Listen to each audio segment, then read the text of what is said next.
Minister గారు మీ సమాధానం sir. మంత్రి గారు హౌస్ కమిటీ గురించి కూడా స్పష్టత ఇవ్వండి. అధ్యక్ష, గౌరవ సభ్యుల అభిప్రాయాల్ని చాలా స్పష్టంగా చెప్పారు అధ్యక్ష. నేను ఫస్ట్ ప్రశ్నకి లేదండి అని ఏ విధంగా చెప్పానంటే అధ్యక్ష, ప్రభుత్వం అమలు చేసే వివిధ పథకాలు, ప్రజలకు మేలు చేసే అనేక సంక్షేమ కార్యక్రమాలు కానివ్వండి, అభివృద్ధి కార్యక్రమాలు కానివ్వండి, ఐఎన్పిఆర్ ₹2 డిస్ప్లే క్లాసిఫైడ్ అడ్వర్టైజ్మెంట్స్ రూపంలో పేపర్స్కి, వివిధ పేపర్లకి, టీవీలకి అడ్వర్టైజ్మెంట్ ఇస్తుంది అధ్యక్ష. దీంట్లో ఒక జియో ఉంది అధ్యక్ష, జియో నెంబర్ 431. నాకు తెలిసి దీని తర్వాత ఇంకేమి జియోలు వచ్చినట్లేవు దీనికి సంబంధించి. అంటే నేను అడిగాను, జారీ చేయటానికి ఏ విధమైన గైడ్ లైన్స్ ఉన్నాయి ఈ డిస్ప్లే అడ్వర్టైజ్మెంట్ కానీ లేకపోతే క్లాసిఫైడ్ అడ్వర్టైజ్మెంట్స్ కానీ అని చెప్పేసి కనుక్కుంటే అధ్యక్ష, దాంట్లో జియోఎంఎస్ నెంబర్లో 431లో ఏముందంటే అధ్యక్ష, సమాచార పౌర సంబంధాల శాఖ విచక్షణ అధికారం కల్పించడం జరిగింది. వివిధ ప్రభుత్వ శాఖలకు సంబంధించిన అడ్వర్టైజ్మెంట్లకు సమాచార పౌర సంబంధాల శాఖకు కేటాయించిన బడ్జెట్ ఈ విచక్షణ అధికారం కల్పించడం మూలంగా ఈ విధంగా చేశారని చెప్పేసి నేను భావించాను అధ్యక్ష. ఈ జీవోలో ఉంది కాబట్టి. కానీ విచక్షణ అనేది ఈ ఫిగర్స్, అందుకనే ఫిగర్స్ ఎక్కడ దాచుకుంటానికి మేము ప్రయత్నం చేయలేదు అధ్యక్ష. ఏ విధమైన చెల్లింపులు జరిగినాయి అవన్నీ కూడా చాలా స్పష్టంగా చెప్పాం అధ్యక్ష. మన సాక్షి పత్రికకి 371 కోట్లు ఇస్తే అన్ని పత్రికలు కలిపి 488 కోట్లు మాత్రం ఇచ్చాం అధ్యక్ష. తప్పకుండా దీంట్లో విచక్షణ జరిగింది అధ్యక్ష. కానీ ఆ విచక్షణ చేయటానికి ఉన్న జీవోని అడ్డం పెట్టుకుని ఆనాటి అధికారులు ఇటువంటి విచక్షణ పక్షపాత ధోరణి చూపించారని చెప్పేసి స్పష్టంగా అర్థమవుతుంది అధ్యక్ష.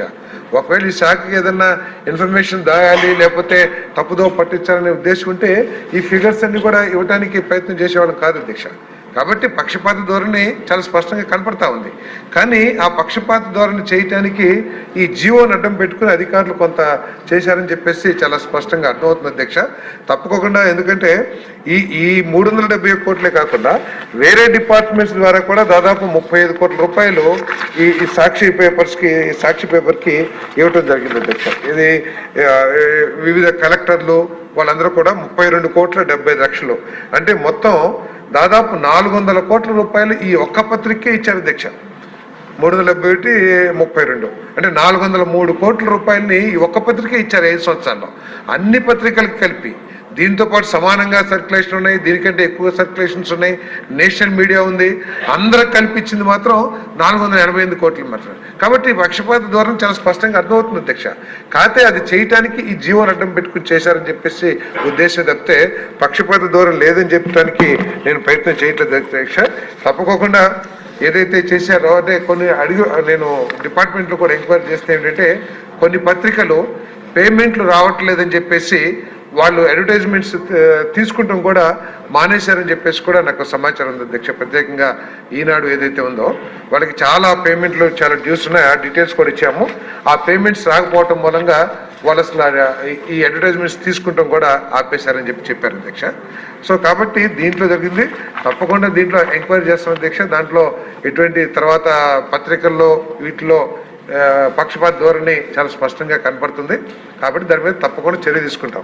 ఏదైతే ఈ జీవో ఏదైతే అన్నిటికీ ఇవ్వాలని చెప్పేసి ఏది సెక్రటేరియట్స్ అన్నిటికీ ఇవ్వాలని ఏదైతే ఉందో అవన్నీ కూడా ఈ డిపార్ట్మెంట్కి సంబంధం లేదు అధ్యక్ష.